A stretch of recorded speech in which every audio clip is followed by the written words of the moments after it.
शिवसेना के लीडर संजय राउत और कांग्रेस के लीडर राहुल गांधी के दरमियान गुज़िश्ता रोज मीटिंग हुई और राहुल गांधी की रिहाइशगाह पर ये मीटिंग हुई, जिसमें कई अहम मुद्दों पर तबादले ख्याल हुआ। ये मुलाकात एक ऐसे वक्त में हुई है जब ममता बनर्जी ने खुद यूपीए के वजूद पर सवाल उठाया था। राहुल गांधी से मुलाकात के बाद संजय राउत ने कहा कि राहुल गांधी को आगे आना चाहिए बाकी पार्टियों से बात करने के लिए। उन्होंने कहा कि कांग्रेस के बगैर कोई अलग फ्रंट मुमकिन नहीं है। अपोजिशन महाज का चेहरा मौजूए बहस हो सकता है, इसलिए अपोजिशन को एक ही महाज होना चाहिए। हमने ये पहले से कहा है कि अगर कोई एक फ्रंट बनता है अपोजिशन का तो कांग्रेस के बिना वो संभव नहीं है। लेकिन वो उस बारे में जरूर चर्चा हुई है।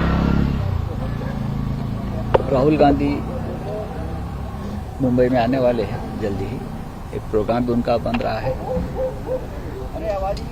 और मुझे लगता है कि ज्यादा बात करना यहाँ उचित नहीं। मैं उद्धव जी से बात करूंगा क्योंकि कांग्रेस के सिवा यूपीए नहीं पहुंच सकती।